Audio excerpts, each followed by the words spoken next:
안녕하세요. 땅사부일체 저자 땅사부TV의 정현 소장입니다. 자, 오늘은요, 이 실패하지 않는 토지 투자 11가지로 주제를 정해봤습니다. 자, 모든 투자에는 이 원칙이 있습니다. 이 원칙만 잘 지켜도 안정적인 투자를 할 수가 있는데요. 자, 지난 시간에는 절대 투자하면 안 되는 이 토지에 대해서 말씀을 드렸다면, 자, 오늘은 이 실패하지 않는 토지, 돈이 되는 땅 11가지에 대해서 한번 말씀을 드려보도록 하겠습니다. 자, 첫 번째는요, 이 개발호재가 있는 지역을 찾아라입니다. 가장 중요한 부분이기 때문에 제가 항상 개발호재 강조를 하는데요. 그만큼 토지 집가 상승에는 가장 핵심적인 요소이기 때문에 그렇습니다. 그래서 이런 개발호재가 있는 지역을 찾으려면요, 기본적으로 여러분들이 신문이나 뉴스 또는 인터넷 검색을 통해서 확인할 수가 있고요. 꿀팁을 하나 더 말씀을 드리자면, 이 국토교통부 홈페이지를 통해서도 이런 내용들을 확인할 수가 있습니다. 그래서 이런 개발호재가 있는 지역 찾는 게 가장 첫 번째다라는 거 다시 한번 강조해서 말씀을 드렸습니다. 자, 두 번째는요, 경매 공매보다 급매를 노려라입니다. 자, 우리가 경공매는 아무래도 시세보다 싸게 우리가 할 수 있기 때문에 상당히 매력적인 시장이죠. 하지만 이 토지 같은 경우는 솔직히 경공매로 좋은 땅 찾기가 쉽지가 않습니다. 왜냐하면 이 토지 같은 경우에는요, 돈이 된다라고 하면은 기본적으로 일반적으로 우리가 현장에서 거래되는 경우가 많습니다. 특히 부동산 사장님들, 토지로 활동하시는 그런 전문가들이 먼저 이런 땅들 경공매 나오기도 전에 사들이기 때문에요. 이런 땅들이 여러분들이 경공매에서 만나기 쉽지 않습니다. 경공매에 나오는 것들은 아무래도 하자 있는 경우가 대부분이라는 거죠. 그래서 이런 급매, 이런 땅들을 찾기 위해서는요, 현실적으로 일반인들이 솔직히 급매를 찾기는 쉽지가 않은데요. 그만큼 토지 전문가, 그 지역에 있는 부동산 하시는 분들이 1차적으로 이런 땅들을 보는 눈이 있기 때문에 그렇습니다. 그러면 현실적으로 여러분들 어떤 방법을 택하는 게 좋은 것이냐? 결국에는 그 지역에 있는 토지 전문가를 찾아야 되는데, 부동산이라고 해서 무조건 전문가가 아닐 수 있습니다. 건물이나 뭐 맨날 아파트나 상가, 건물 이런 것들만 거래하시는 분들은 토지 전문가라고 할 수가 없겠죠. 그래서 그 지역에 있는 토지 거래를 많이 해보신 이런 분들을 여러분들이 잘 찾아가지고요, 그 관계를, 그 유지를 꾸준히 오래 하는 게 중요하다라고 말씀을 드릴 수 있는 겁니다. 그래서 제가 급매를 찾는 노하우, 현실적인 가장 방법을 말씀을 드렸으니까요, 한번 실천해 보시면 좋을 것 같습니다. 자, 세 번째, 건축허가 나는 토지를 찾아라입니다. 자, 이 얘기는요, 기본적으로 이 땅이 건축할 수 있느냐 없느냐에 따라서 토지 어떻게 보면 운명이 갈린다라고 할 수가 있습니다. 건축허가 여부는 대단히 중요하다고 할 수 있는데요. 그래서 제가 항상 꼭 지자체 담당자 또는 그 지역의 설계사무소를 통해서 꼭 건축허가 나는지 여부 확인하라고 그렇게 강조해서 말씀을 드리는 겁니다. 세 번째로 말씀드렸습니다. 네 번째는요, 서류 분석 선택이 아닌 필수다라는 거죠. 결국에는 내 땅이라 하더라도 내 마음대로 할 수가 없습니다. 국가에서 공법으로 규제를 하고 있기 때문에 그렇죠. 그래서 우리가 지금 이 토지이용계획 확인서를 통해서 이런 제약사항들을 확인할 수가 있습니다. 토지 이음 사이트로 통합이 되었죠, 21년도에. 그래서 이 토지 이음 사이트를 통해서 확인하는 방법들 제가 또 따로 영상 제작해놨으니까 확인하시면 되고요.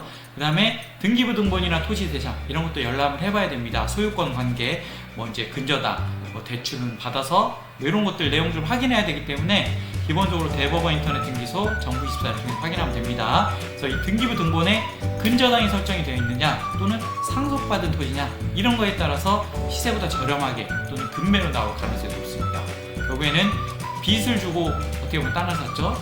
그 다음에 상속을 받았기 때문에 현금을 하려고 하는 심리적 요인이 작용을 하기 때문에 그렇다라는 점. 그래서 서류 분석만 잘해도 여러분들이 좋은 토지를 찾는데 도움이 될 수 있다는 거 네 번째로 말씀드렸습니다. 자, 다섯 번째는요, 매수 매도 타이밍이 중요하다는 겁니다. 결국에는 언제 사서 언제 파느냐, 이런 내용이 결국에는 수익률을 극대화시키는 이런 내용과 연관이 되기 때문에 언제 사서 언제 파느냐 상당히 중요하다고 할 수 있는데요. 결국에 토지 집가 3승의 법칙이라는 게 있습니다. 자, 예를 들어서 3기 신도시가 발표됐죠. 그 다음에 이제 대기업이 들어온다라고 또 발표가 됐어요. 또는 세종시가 발표가 됐죠. 그 다음에 뭐 어느 역이 생긴다, 이런 개발 호재들이 발표될 때 기본적으로 땅값 출발선이 만약에 10만원부터 출발했다 그러면 10만원의 토지가 발표가 나면요, 결국 두세 배 정도 지가 상승이 일어납니다. 발표만 돼도요. 그게 보통 6개월에서 1년 안쪽에 바로 지가 상승이 일어나고요. 가장 많이 오르는 토지가 지가 상승이 일어나는 단계는 바로 이 두 번째 착공 단계입니다. 그래서 저는 매수 타이밍으로 가장 중요한 건 착공이 임박했을 때라고 말씀을 드리고요. 그 다음에 매도 타이밍은 착공 후 3년에서 5년 지난 다음에 매도 타이밍을 잡는 게 좋다라고 개인적으로 말씀을 드리고 있습니다. 실제 실무에서 많이 경험을 해봤기 때문에 말씀을 드릴 수 있는 내용이기 때문에 상당히 중요한 내용이라고 할 수 있겠죠. 그래서 이 착공 단계가 지가가 많이 오르기 때문에 여러분들이 이 단계에 매수 매도 타이밍 한번 잡아보시는 것도 좋은 투자 방법이다 라고 말씀을 드리는 겁니다. 그래서 완공 단계까지는 10년 이상이 걸리는데요. 물론 오래 가지고 있을수록 좋긴 하겠죠. 하지만 여러분들이 좀 더 단기간 안에 수익을 극대화시킬 수 있는 방법은 바로 이 착공 단계에 비밀이 숨겨져 있다는 점 꼭 명심하시면 좋겠습니다. 그 다음에 6번째는요, 도로에 붙어 있는 토지를 찾아야 합니다. 기본적으로 도로에 붙어 있어야지만 이 땅이 건축허가 나죠. 하지만 무조건 도로에 붙어 있다라고 해서 건축허가 나는 거 아닙니다. 그래서 이 도로편 영상 따로 제작해놨으니까 그 영상 참고하시면 되겠고요. 하지만 기본적으로 도로에 붙어 있어야지만 건축법상 그런 도로의 요건을 갖춰야지만 허가가 나기 때문에 땅을 찾아야 된다는 거 말씀을 드리는 겁니다.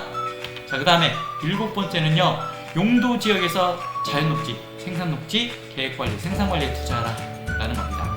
자, 이 자연녹지, 생산녹지는 도시지역 근처에 있는 땅들이죠. 바로 도시지역 안에 있는 겁니다. 그렇기 때문에 아직 도시지역이지만 개발이 안 된 이런 땅들이기 때문에 미래 가치가 뛰어납니다. 그래서 자연녹지가 좀 더 뛰어나요. 그래서 자연녹지, 생산녹지 말씀드리는 거고요. 비도시지역, 바로 이 도시지역 벗어나면 비도시지역인데요. 바로 그 지역 중에서는 계획관리와 생산관리가 훨씬 미래 가치가 뛰어난 개발 압력을 받는 토지이기 때문에 계획관리, 생산관리에 투자하라 라고 말씀을 드리는 겁니다. 7번째로 말씀드렸고요. 자, 8번째는 이 땅 모양이 직사각형, 정사각형 토지를 찾아라 됩니다. 자, 그 이유는 아무래도 건물을 짓는데 이런 땅들이 인기 있을 수밖에 없다라는 거죠. 그래서 많은 수요가 몰리는 이런 땅들이기 때문에 기본적으로 직사각형, 정사각형 모양을 찾으시면 좋겠고요. 하나 더 추가로 말씀을 드리자면 기본적으로 땅 가로 세로 폭이 10에서 15m 이상은 최소 나와야 됩니다. 그리고 평수는 최소 100에서 150평 이상 정도 이런 땅들을 찾으시는 게 가장 수요, 나중에 매매할 때도 도움이 될 수 있기 때문에 이런 부분을 명심해서 찾으시면 좋을 것 같습니다. 8번째로 말씀드렸습니다. 자, 그 다음에 9번째는요, 주변 혐오시설을 파악해라입니다. 결국에는 이 혐오시설을 피해서 투자해야 된다는 얘기죠. 축사나 묘지, 철탑 이런 주변은 아무래도 일반적으로 사람들이 기피하는 대상이죠. 하지만 역발상으로 투자해서 성공적으로 투자하는 부분들도 있지만 대다수가 피하는 토지들이기 때문에 여러분들은 굳이 이런 땅을 여러분들이 투자하실 필요가 없다는 점이죠. 그래서 이런 것들을 피해서 투자하시라는 거 9번째 말씀드렸습니다. 자, 10번째는요, 개발지에서 가까울수록 좋다라는 겁니다. 자, 이 내용은 어떻게 보면 많은 분들이 공감하면서도요, 간과하기 쉬울 수 있는 내용인데요. 그래서 보통 3기 신도시가 발표된 이런 주변의 땅들은 당연히 지가가 비쌀 수밖에 없죠. 그만큼 수요가 몰리고요, 개발 압력을 많이 받기 때문에 그렇습니다. 그 다음에 대기업이 들어오는 지역도 그렇죠. 역세권 주변도 그렇습니다. 자, 이 그림을 보시면 여기가 바로 이제 KTX 오송역인데요. 이 주변에 지금 이렇게 아파트들이 이제 개발이 돼서 들어올 예정이고요. 이 주변에 이미 이렇게 들어와 있는 건물들도 많이 있습니다. 이 지역은 예전부터 이렇게 이제 건물들이 들어와 있는 지역입니다. 그래서 이런 가까운 지역이 아직 개발 안 돼 있는 이런 토지들이 당연히 여기가 인구가 늘어날수록 개발 압력을 받을 수밖에 없겠죠. 그래서 지가 상승도 더 많이 일어날 수 있다는 겁니다. 멀리 떨어져 있다고 해서 지가가 안 오르는 건 아니지만 아무래도 지가가 좀 비싸더라도 이 개발지에서 가까운 땅일수록 아무래도 수요가 많기 때문에 지가가 오르는 폭이 더 높다라는 점, 그렇기 때문에 개발지에서 가까울수록 좋다라고 10번째로 말씀을 드렸습니다. 자, 11번째, 투자 기간은 최소 3년에서 5년 이상 목표를 잡아라 합니다.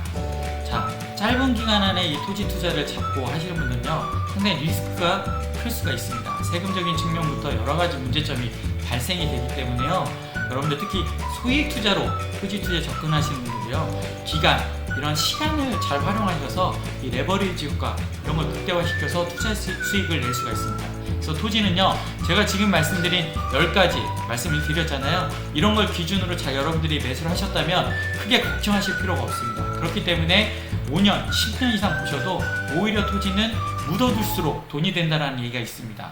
그렇기 때문에 최소 3년에서 5년 이상 중장기 목표로 여러분들이 잡으시는 게 가장 현명한 방법이 될 수 있다는 거 11번째로 말씀을 드렸습니다.